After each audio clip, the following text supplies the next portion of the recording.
ونعوذ بالله من شرور أنفسنا ومن سيئات أعمالنا من يهده الله فلا مضل له ومن يضلل فلا هادي له ونشهد أن لا إله إلا الله وحده لا شريك له ونشهد أن سيدنا وسندنا وحبيبنا وشفيعنا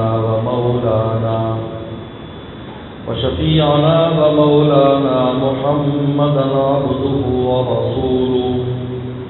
صلى الله تعالى عليه وعلى آله وأصحابه وبارك وسلم. أما بعد فأعوذ بالله من الشيطان الرجيم. بسم الله الرحمن الرحيم. قد أفلح من تزكى وذكر اسم ربه فصلى بل تؤثرون الحياة الدنيا والآخرة خير وأبقى إن هذا لفي الصحف الأولى صحف إبراهيم وموسى. وقال النبي صلى الله عليه وسلم من صام رمضان إيمانا واحتسابا غفر له ما تقدم من ذنبه ومن قام رمضان إيمانا واحتسابا غفر له ما تقدم من ذنبه. وقال النبي صلى الله عليه وسلم إذا كان يوم فطرهم يوم عيدهم فطرهم باها بهم الملائكة أو كما قال عليه الصلاة والسلام. صدق الله صدق رسوله النبي الكريم. میرے محترم بزرگ اور دوستو، جب اللہ تعالیٰ نے آدم علیہ السلام کی پیدائش کا ارادہ فرمایا تو پہلے اعلان فرمایا انی جاعل فی الارض خلیفہ، تو میں زمین میں خلیفہ بنانے والا ہوں. کسی مخلوق کی پیدائش سے پہلے اعلان نہیں ہوا. بڑی بڑی مخلوقات اللہ نے پیدا فرمائے. سب سے بڑی مخلوق اللہ کی عرش ہے، اس لیے وہ رب العرش العظیم. قرآن نے کہا ہے کہ جب عرش عظیم کا وہ مالک ہے تو پھر کون سی ایسی چیز ہے جو اس کی ملکیت سے باہر. اس لیے پیغمبر صلی اللہ علیہ وسلم نے سورہ توبہ کی جو آخری آیات ہے حسبی اللہ سے لے کر آخر تک فرمایا کہ صبح شام یہ پڑھو گے اللہ تمہارے غموں کی ذمہ داری لے لیں گے. اس میں یہی ہے کہ رب العرش العظیم لفظ ہے جو عرش عظیم کا مالک ہے، یعنی ہر شے اس کے تابع ہے. اتنے بڑا عرش جو ساری دنیا پورے عالم اور آخرت کو گھیرے ہوئے، جب اس کا رب ہے تو پھر تمہارے مسائل کیا ہیں جو وہ حل نہ کر سکے.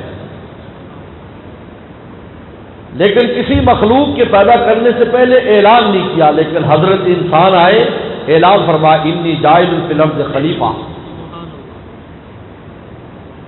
فرشتوں نے اللہ تعالیٰ کے سامنے سوال رکھا. یہ اعتراض نہیں تھا بلکہ حکمت پوچھنا مقصد تھا کہ ہم جب رات دن تسبیح کرتے ہیں اور آپ کو راضی کرتے ہیں، آپ یہ ڈیوٹی ہمیں دے دیتے ہیں، آپ نئی مخلوق پیدا کر رہے تھے. فرمایا انی اعلم ما لا تعلمون، میں جانتا ہوں تم نہیں جانتے. اللہ تعالیٰ نے فرمایا. اب اللہ تعالیٰ نے ہمیں ایسے اعمال عطا فرمائے ایمان والوں کو کہ جب ہم ان اعمال کو کرتے ہیں تو اللہ تعالیٰ فرشتوں پر فخر فرماتے ہیں.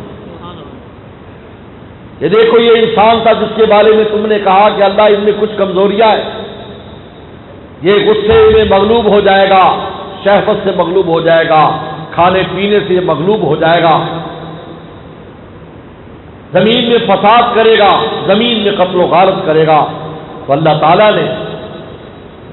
ایسے اعمال کی ہمیں توفیق دے دی جس پر فرشتوں پر فخر فرماتے ہیں. ان میں سے ایک اہم عمل رمضان المبارک کا مہینہ ہے کہ جب ایمان والے رمضان المبارک کے مہینے کو طریقے سے بسر کرتے ہیں، دن کو روزے رکھتے ہیں، رات کو تراویح کی نماز پڑھتے ہیں، اور ہر قسم کے نیکی کی کوشش کرتے ہیں، تو آج کے دن اس وقت ہم جو یہاں پر بیٹھے عیدگاہ میں، آسمانوں پر کیا چل رہا ہے؟ زمین پر تو یہ ہے کہ ہم عید کی نماز پڑھ رہے ہیں، لیکن آسمانوں پر کیا ہو رہا ہے؟ باہا بہم الملائکۃ، اللہ تعالی رسول اللہ نے ارشاد فرمایا کہ اللہ فرشتوں پر ان ایمان والوں کی وجہ سے فخر فرما رہے ہیں۔ یہ ایمان والے جن کے بارے میں تم کہتے تھے یہ ایک لمحہ بھوکا نہیں رہ سکے گا، پیاسا نہیں رہ سکے گا، شہوت سے دور نہیں رہ سکے گا، غصے سے مغلوب ہوگا، پورا مہینہ ان لوگوں نے میرے نام پر صبح سے شام تک یہ بھوکی بھی رہے، پیاسی بھی رہے، اپنے جنسی جذبات کو بھی دبائے رکھا، اپنے غصے کو بھی دبائے رکھا، کیونکہ رسول اللہ نے ارشاد فرمایا کہ روزے دار کو اگر کوئی آدمی گالی دے، برا کہے، بجائے لڑنے کی یوں کہہ دے انی صائم ہوں کہ میں روزے دار ہوں، میں روزے دار اس لیے میں لڑ نہیں سکتا تیرے ساتھ۔ باہا بھی ملائکہ کوئی تو مگر بڑھوا لیں۔ اس لیے محدثین کے جماعت نے لکھا ہے کہ یہ جو دن کے وقت روزہ رکھوایا جاتا ہے، ایمان والوں میں فرشتوں والی خوب پیدا کی جاتی ہے کہ دن کو فرشتے بن جاؤ، نہ کھا رہے ہو نہ پی رہے ہو، اور رات کو پھر میرے قرآن کو سنو، کیونکہ قرآن فرشتے لے کر آئے، قرآن رات کو نازلنا انزلناہ فی لیلۃ القدر، فرمایا رات آ جائے، اب دن کو جب تم فرشتے بن کر رہے تو رات کو میرا قرآن سنو۔ تو باہا بھی ملائکۃ فخر فرماتے ہیں اور فرشتوں سے پوچھتے ہیں بتاؤ اس مزدور کی کیا مزدوری ہے جس نے اپنا کام پورا کر لیا؟ تو فرشتے عرض کرتے ہیں اللہ جب کام پورا کر لیا تو اس کو اس کی اجرت دے دی جائے، تو اللہ ارشاد فرماتے ہیں مجھے میرے جلال کی قسم، مجھے میری عزت کی قسم، مجھے میری کبرائی کی قسم، مجھے میری رفتوں کی قسم کہ یہ جو عیدگاہ کے اندر روزے رکھ کر اور اس مبارک مہینے میں جو نیک اعمال کر کے آئے ہیں، فرمایا میں ان سب کی مغفرت کرتا ہوں۔ رسول اللہ ارشاد فرماتے ہیں جب عید کی نماز پڑھ کر ایمان والا واپس جاتا ہے تو ان کے گناہوں کو معاف کر دیا جاتا ہے، اور مغفرت انسان کی سب سے بڑی معراج ہے، یاد رکھو، اس کے بعد ہی سارا کچھ ہے۔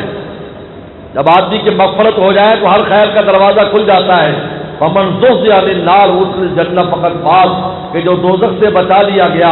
اور پھر جنت میں داخل کیا گیا، قد فاز، وہ کامیاب ہو گیا۔ تو میرے دوستو یہ ایسا عمل ہے، رمضان مبارک ایسا مبارک مہینہ ہے، آج ہم عید ایمان والوں کے عید ہے عبادت پر، ہم یہ عید اس لیے منا رہے ہیں کیونکہ اللہ نے ہمیں نیکی کی توفیق عطا فرمائی ہے۔ اور یاد رکھو صبح سے شام تک بھوکا پیاسا رہنا، اور میں تو ایک بات کہتا ہوں یہ عجیب مبارک مہینہ ہے، ہمارا 10 سال 12 سال کا بچہ، چھوٹا سا بچہ جو اپنے عزم و ہمت کے اعتبار سے کمزور ہے، ہم تو چلو بڑے ہیں، وہ عزم و ہمت کے اعتبار سے کمزور ہے، اس کو پیاس بھی لگی ہے، بھوک بھی لگی ہے، وہ باورچی خانے میں جاتا ہے، وہ فریج کو کھولتا ہے، اس کو ٹھنڈا ٹھار شربت نظر آتا ہے، کھانے کی نہیں، چھوٹا بچہ ہے، ابھی بالغ بھی نہیں ہوا۔ کتنے نابالغ بچے روزے رکھتے ہیں، اس کے دل میں خیال آئے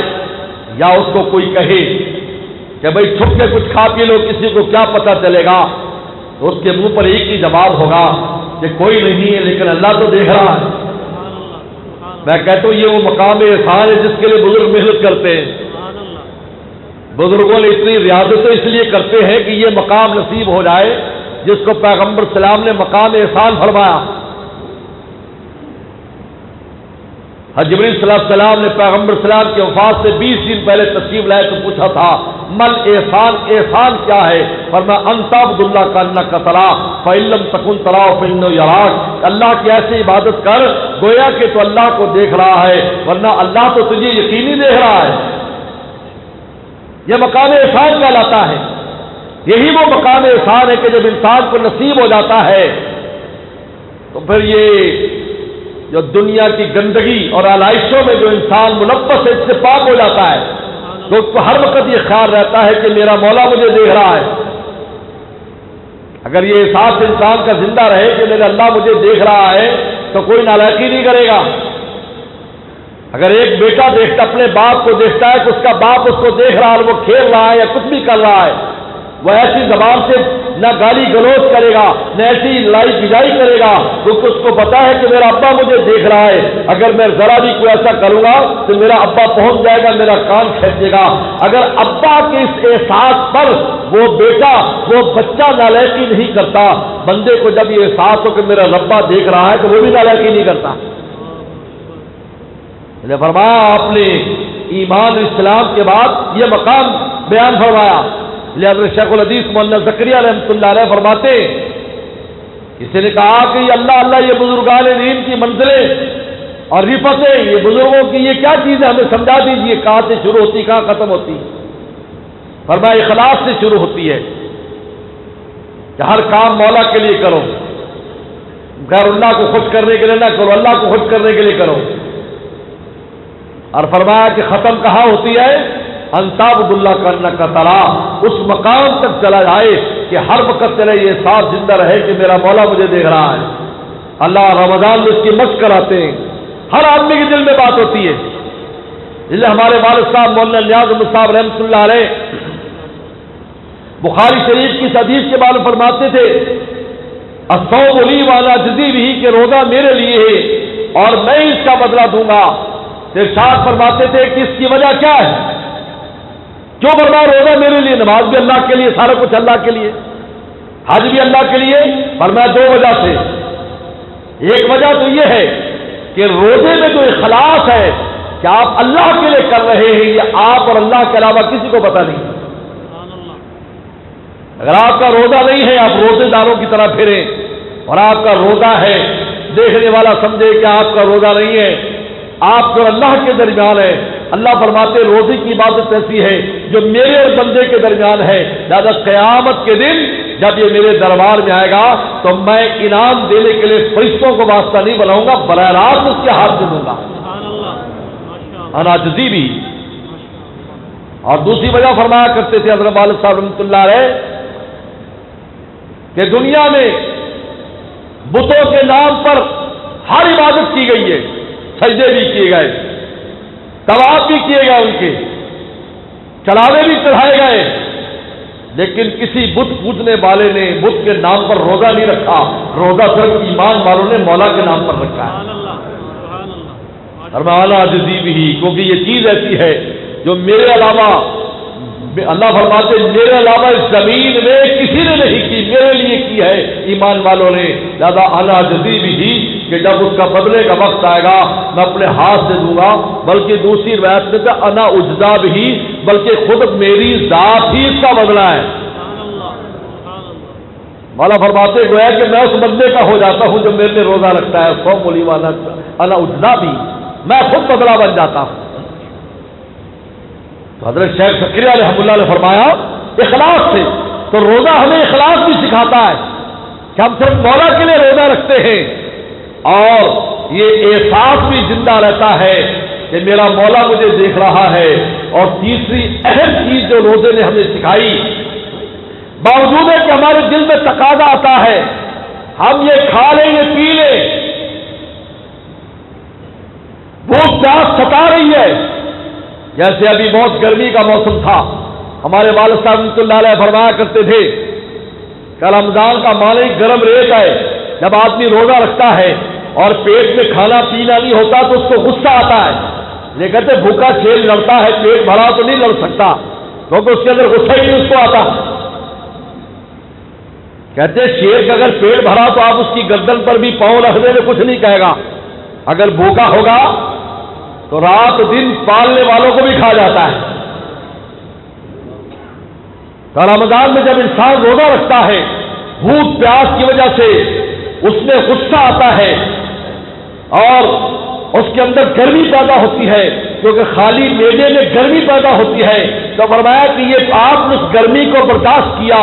مولا کے لیے برداشت کیا،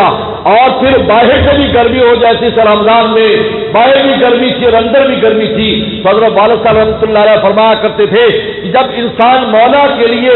اس گرمی کو برداشت کرتا ہے تو اللہ تعالیٰ نے فرمایا صوم جنت من النار، فرمایا یہ دوزخ سے آر ہو جائے گا، کیونکہ تم نے دنیا میں مولا کے لیے گرمی برداشت کی ہے، اب آخرت میں تمہیں دوزخ کا منہ نہیں دکھایا جائے گا، کیونکہ گرمی تم نے مولا کے نام پر جو لی تھی وہ بدلہ بن جائے گا جہنم کی آگ کا،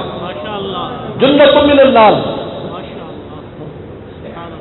تو میرے دوستو اب دل کرتا ہے، پیاس لگی ہے، ٹھنڈا ٹھار شربت سامنے ہے، تقاضا دل میں آ رہا ہے، لیکن آپ عمل نہیں کرتے،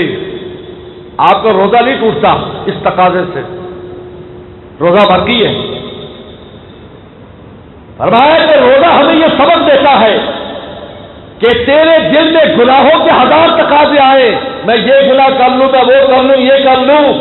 اگر تو گناہ نہیں کرتا تو تقوی کے ساتھ ہے، تو متقی ہے، نہ تیری اللہ کی دوستی میں فرق آئے گا، نہ ولایت میں فرق آئے گا، نہ تیرے ایمان میں فرق آئے گا، بلکہ اس تقاضے کو روکنے کی وجہ سے تو فرشتوں سے بھی آگے بڑھ جائے گا کہ تقاضا آ رہا تھا لیکن تو نے اس پر عمل نہیں کیا۔ جس طرح کھانے پینے کے تقاضے پر ہمارا روزہ نہیں ٹوٹتا جب تک کھائیں پیے نہیں، اس طرح گناہ کے تقاضے پر انسان کا تقویٰ نہیں ٹوٹتا، انسان نیکی سے دور نہیں ہوتا،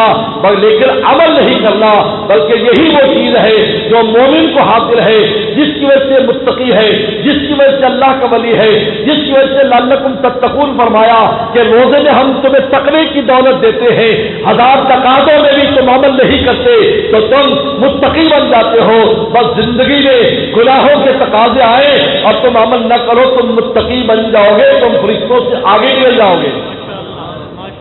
دوست کہہ دیتے ہمیں گناہ کا تقاضا ہی نہیں آنا چاہیے، ایسا وظیفہ بتا دے، بھائی وہ فرشتے ہیں جن کو گناہ کا تقاضا نہیں آتا تو وہ متقی نہیں کہلاتے۔ جیسے اللہ تعالیٰ ان للمتقین مفازا، اللہ فرما ہم نے متقین کے لیے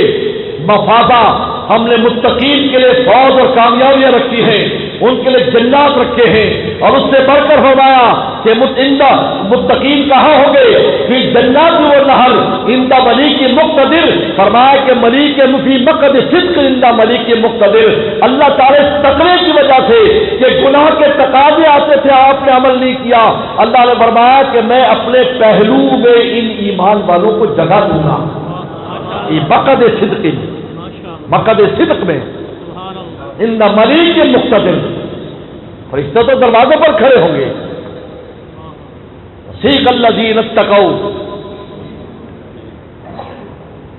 وہ ایمان والے جائیں گے، تقوی والے جائیں گے، ان کو لے کے جائیں گے سفید اونٹنیوں پر، فرشتے کہیں گے سلام طبتم فادخلوها خالدین، ہم تمہیں سلام پیش کرتے ہیں، آپ چلیے جنتوں میں جائیں گے۔ خدمت میں لگے ہوں گے فرشتے، اس لیے جبریل صاحب السلام کو سارے اعزازات دیے جا سکتے ہیں لیکن ان کو متقی نہیں کہہ سکتے، کیونکہ جب گناہ کا تقاضا ہی نہیں ہے تو روکنا نہیں ہے، ہمیں تقاضا ہے ہم روکتے ہیں۔ لعلکم تتقون جو رمضان میں فرمایا کہ رمضان نے تمہیں سبق دیا ہے کہ تم نے روزے کی حالت میں گناہوں سے دور رہے، حلال چیزوں سے دور رہے۔ دیکھو یہ تقویٰ تم میں اگر آ گیا کہ تم نے زندگی میں سبق کو پکا کر لیا، اب کسی قسم کے بھی تقاضے آ جائیں، دل تو توڑنا گوارا کرو لیکن مولا کے حکم کو نہ توڑو۔ کہتے ہیں دل جب ٹوٹ جاتا ہے تو قیمتی ہو جاتا ہے، انا عند المنکسرۃ قلوبہم، اللہ فرماتے میں ٹوٹے ہوئے دلوں کے قریب رہتا ہوں۔ آپ کا دل کر رہا ہے لیکن آپ اس لیے نہیں کر رہے، وہ بہت بلبلے دل کے ہمیں مجبور کرتے ہیں، تیرے خاطر گلے کا گھونٹنا منظور کرتے ہیں۔ اللہ فخر فرماتے فرشتوں پر، دیکھو یہ دیکھو کتنے کمزور ہے، تم کہتے ہیں ان کو پیٹ لگا ہوا ہے، دیکھو ہم نے حکم دیا صبح سے شام تک، اور جب ہم نے حکم دیا کھاؤ پیو تو عید پڑھنے سے پہلے سیویاں کھا کے آ رہے، کھجور کھا کے آ رہے، میٹھا کھا کے آ رہے، اس میں بھی عجیب حکمت ہے۔ اس سے 3 افطار ہوتے ہیں، ایک وہ افطار جو روزانہ ہم کرتے ہیں اور ایک افطار پورے مہینے کا جو عید والے دن کرتے ہیں۔ اور میں سنت یہ کچھ کھا پی کے عیدگاہ میں آؤ، میٹھی چیز کھا کر آؤ،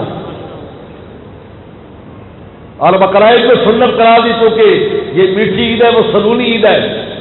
فرمایا کچھ نہ کھانا تاکہ اچھی طرح گوشت کھانا، کچھ نہ کھانا، ارے میٹھا کھا کے آؤ۔ یہ دوسرا افطار ہے۔ اور تیسرا افطار روزے دار عرش کے نیچے کرے گا۔ حدیث شریف میں آتا ہے کہ جب اللہ کا عرش لگے گا، اعلان ہوگا امت محمدیہ کے روزے دار کہاں ہیں؟ اور دنیا میں روزے رکھتے رہے، کسی نے 10 سال، کسی نے 20 سال، کسی نے 50 سال روزے رکھے، اب وہ آئے پہلے عرش کے نیچے آئے، وہاں دسترخوان لگے ہیں،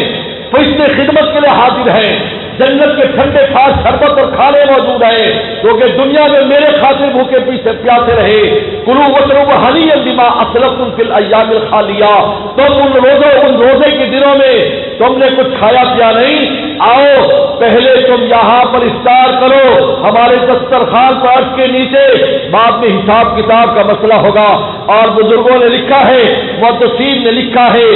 ایک بار جس کو عرش کا سایہ مل جائے گا اس کا حساب کتاب نہیں ہوگا۔ کیونکہ اللہ تعالیٰ جب اللہ تعالیٰ اپنے دربار میں بلا لے پھر کہے آؤ حساب دو، شان کرم کے خلاف ہے۔ اس لیے وہ جو حدیث ہے محدثین نے جس میں آتا ہے 7 آدمیوں کو عرش کا سایہ ملے گا، اس میں لکھا ہے یہ عرش کا سایہ ملنا دلیل ہے، ان کا حساب کتاب نہیں ہوگا۔ ہوگا عرش کا سایہ دینے کے بعد کہ چلو بھی بات دھوپ میں آ جاؤ، یہ کیا بھی ایک آدمی باپ اکرام سے بادشاہ بڑا اکرام مہمان پھر کہتا چلو بھی مجھے حساب دو، یہ شان کے شان کریمی کے خلاف ہے۔ اس لیے ملا علی قاری رحمۃ اللہ علیہ سے کسی نے پوچھا، مشکات کے بہت بڑے اشارے ہیں، مرقات چلا مشکات بڑی مشہور ہے، بہت بڑے صوفی بھی ہیں، بہت بڑے قاری ہیں، مکہ شریف میں پوری زندگی گزاری، وہیں دفن ہوئے۔ ملا علی قاری رحمۃ اللہ کسی نے پوچھا کہ حدیث آتی ہے کہ رمضان میں جس کی وفات ہو تو اس کا حساب کتاب نہیں، جو شب جمعہ میں اور جمعے کے فوت ہو جائے اس کا حساب کتاب نہیں۔ انہوں نے کہا کہ کیا رمضان کے بعد ان کا حساب ہوتا ہے؟ رمضان میں روک دیا جاتا ہے، رمضان کے بعد حساب ہوتا ہے؟ بڑی خوبصورت بات فرمائی، فرمایا کہ ان کی شان کرم کے خلاف ہے کہ جب ایک بار حساب نہ لیں تو دوبارہ حساب نہیں لیتے، بغیر حساب جنت میں داخل فرما دیتے۔ تو میرے دوستوں، ہمیں رمضان کے مہینے میں تقوی کی دولت نصیب کی ہے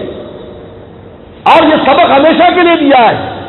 آج ہماری پریشانیوں کی وجہ کیا ہے؟ اجتماعی پریشانیوں، انفرادی، اللہ کو ناراض کرنا ہے،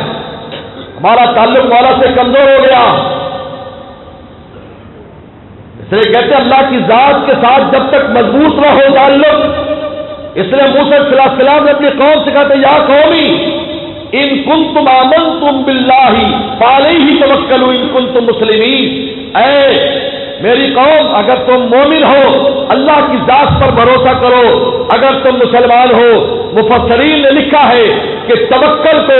اللہ کی ذات پر بھروسے کو اور اللہ کے تعلق کو موسیٰ علیہ السلام نے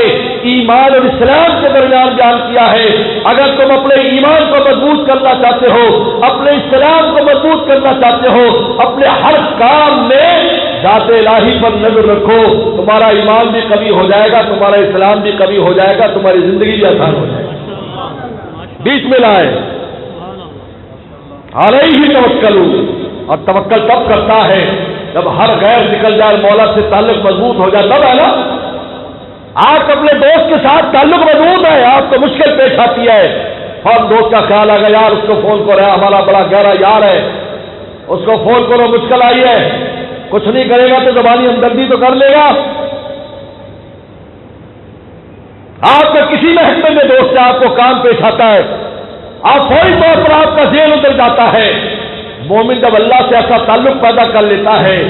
اس کی دنیا کی زندگی میں جو کوئی کام پیش آتا ہے تو اس کو فوراً مولا یاد آتا ہے، پہلے مولا یاد آتا ہے۔ اس لیے موسیٰ صلی اللہ علیہ وسلم کو اللہ تعالی نے فرمایا تھا موسیٰ تجھے بکری کے لیے چارے کی ضرورت تو پہلے مجھ سے مانگ، تجھے آٹے کے لیے نمک کی ضرورت تو پہلے مجھ سے مانگ، تجھے جوتی کے لیے تسمے کی ضرورت تو پہلے مجھ سے مانگ۔ اب بتائیے کون سی معمولی چیزیں ہمیں خیال بھی نہیں ہوتا، ہم بڑے بڑے سودے کر لیتے ہیں، ہم نے کبھی بیچ میں مولا کو نہیں ڈالا، ہم کہتے ہیں جی ہم کر لیں گے، یہ اپنی سمجھ ہے، ہمارے دوست بیچ میں شامل ہیں، ہمارے پاس پیسے ہیں، ہم افورڈ کر سکتے ہیں، ہم افورڈ کر سکتے ہیں، وہ چیز لے لی جاتی ہے، مصیبت بن جاتی ہے، نحوست کا ذریعہ بنتی ہے، کیونکہ بیچ میں مولا نہیں ہے۔ جبکہ اللہ تعالیٰ کا ارشاد فرما رہے ہیں، شاہ عبد العزیز محدث دہلوی رحمۃ اللہ علیہ نے اپنی تفسیر میں لکھا ہے، موسیٰ علیہ السلام کے پیٹ میں درد ہوا، اللہ سے رجوع کیا، اللہ، کیونکہ ہم کلیم سے جب چاہتے بات کر لیتے، اور رابطہ کر لیا، اللہ میرے پیٹ میں درد ہے، فرمایا فلاں درخت کے پتے لے کر چٹنی بنا، چٹنی کھا، جو چٹنی کھائی پیٹ درد ٹھیک ہو گیا۔ موسیٰ علیہ السلام کے ہاتھ میں نسخہ آ گیا، پھر کچھ عرصے کے بعد پھر پیٹ میں درد ہوا، اپنے خادم سے کہا، یوشع بن نون علیہ السلام، ان سے کہا کہ جاؤ اس کے پتے لے آؤ، چٹنی بناؤ، چٹنی کھائی، پیٹ کا درد زیادہ ہو گیا، تو اللہ تعالیٰ سے مناجات کی، اللہ یہی نسخہ پہلے استعمال کیا تھا، پیٹ کا درد ٹھیک ہو گیا، اب استعمال کیا تو پیٹ کا درد زیادہ ہو گیا۔ اللہ تعالیٰ نے فرمایا کہ نسخے نے کیا رکھا ہے، اصل تو ہمارا حکم تھا، پہلے میں ہم نے شفا کا حکم دے دیا تھا، اس میں ہم نے حکم نہیں دیا، ورنہ اس چٹنی کے اندر اور اس دوا میں کیا رکھا ہے، جب تک ہم شافی نہ ہو تو یہ شفا دینے والی نہیں ہے۔ آج ہم ڈاکٹروں سے دوڑتے بیمار ہے، فلانا ڈاکٹر بڑا مال ہے، فلانا بڑا ماہر ہے،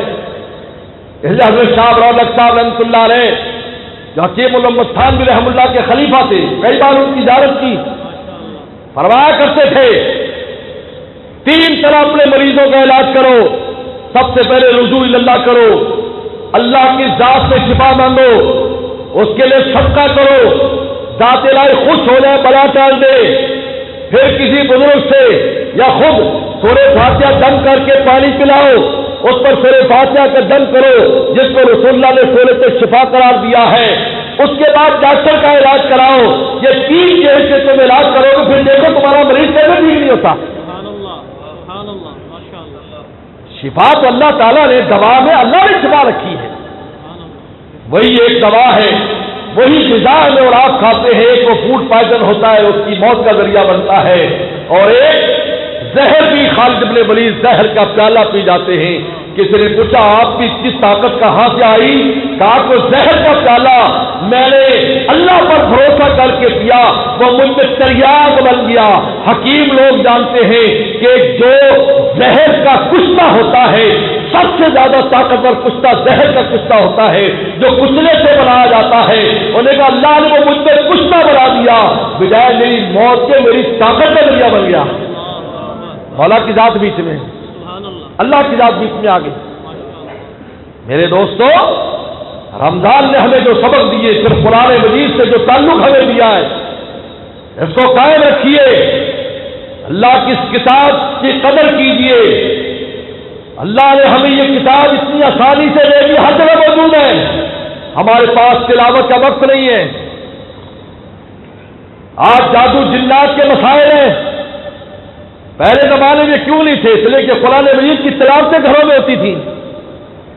حدیث شریف میں آتا ہے 2 عمل ایسے ہیں، حضرت نانوتوی رحمۃ اللہ علیہ فرماتے، قاسم علوم والخیرات مولانا قاسم نانوتوی رحمۃ اللہ علیہ فرماتے، ہمارے 2 اعمال ایسے ہیں جس کے لیے فرشتے آسمانوں سے آتے ہیں۔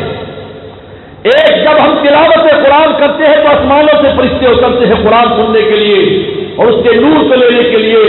اور دوسرا، گناہگار جب اپنے گناہوں پر روتا ہے تو فرشتے بھیجے جاتے ہیں اور ان گناہوں کو آسمانوں پر پہنچایا جاتا ہے۔ کہتے قیامت کے دن گناہگاروں کے ندامت کے آنسوؤں سے جہنم کو پیچھے ہٹایا جائے گا، وہ جب چھڑکیں گے تو جہنم پیچھے ہونا شروع کر دے گی، کیونکہ جہنم پلٹ کر آئے گی زور کے ساتھ، لوگوں پر جو میدان محشر میں ہوگی، وجیہ یوم الدین بھی جہنم، اس کو پیچھے ہٹانے کے آنسوؤں کو استعمال کیا جائے گا، کیونکہ یہ ندامت کے آنسو اسی انسان کی آنکھوں سے نکلتے ہیں، فرشتوں کی آنکھوں سے نہیں نکلتے، کیونکہ یہ گناہ بھی کرتا ہے، یہ رو رو کے اپنے رب کو ہی بناتا ہے۔ اس لیے غالب نے جب یہ شعر کہا تھا، کعبہ کس منہ سے جاؤ گے غالب شرم مگر تم کو نہیں آتی، ایک اللہ والے نے کہا غالب کو اللہ کی معرفت نہیں ہے جو اتنی بڑی بات کر دی،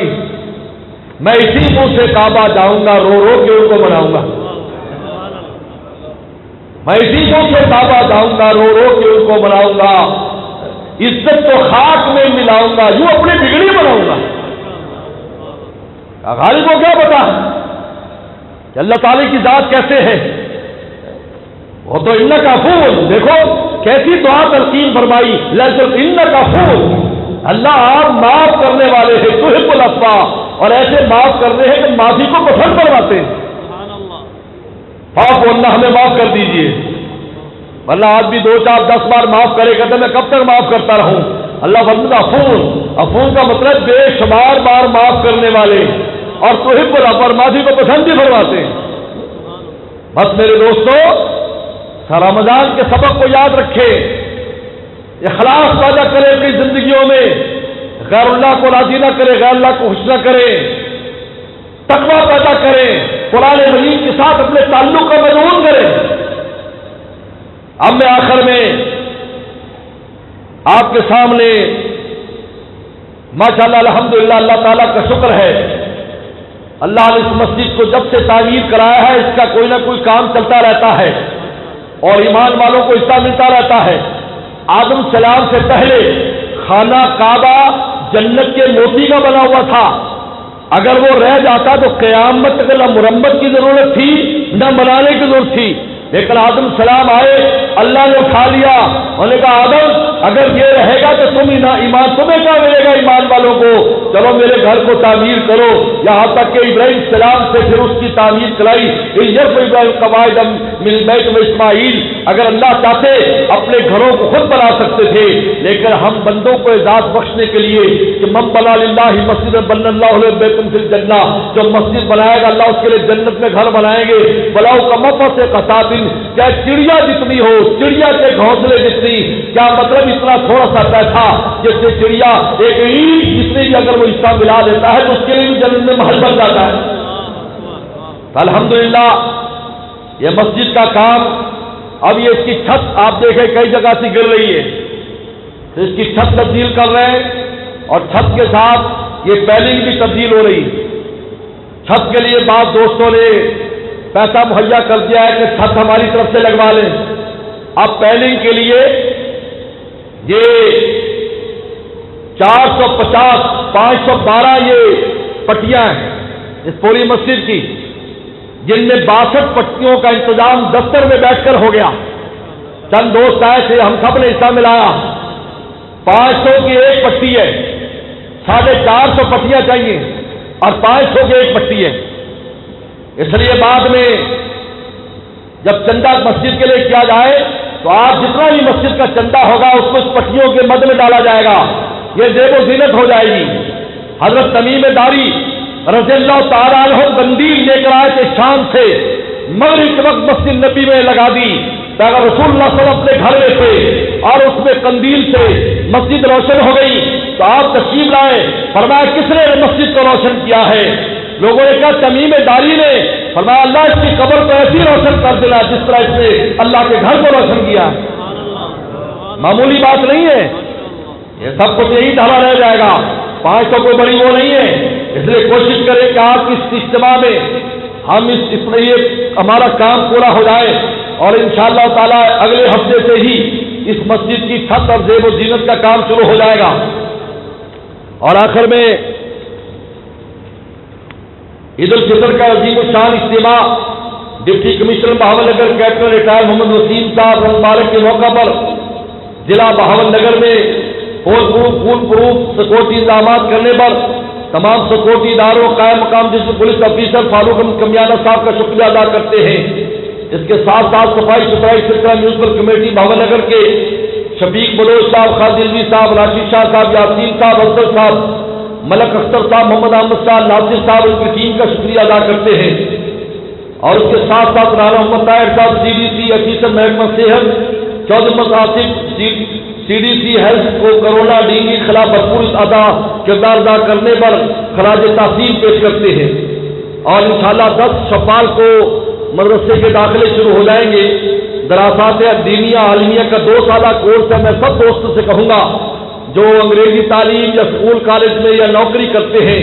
بہت سے دوستوں نے کیا ہے ماشاءاللہ، قرآن حدیث کی اچھی معرفت ہو جاتی ہے. شام مغرب کے بعد یہ کورس ہوتے ہیں 3-4 جگہ پر. مغرب سے 2 گھنٹے دے دیں، 2 سال میں انشاءاللہ آپ اچھے خاصے عالم بن جائیں گے اور عالموں کی بات سمجھنے لگیں گے. اللہ رسول کی بات خوب سمجھ میں آئی آپ کو. بس اب آپ حضرات سب درست فرما لیں اور عید الفطر کا طریقہ بھی سمجھ لیں. سب سے پہلے آپ نیت کریں کہ 2 رکعت نماز عید الفطر واجب 7-6 زائد تکبیروں کے.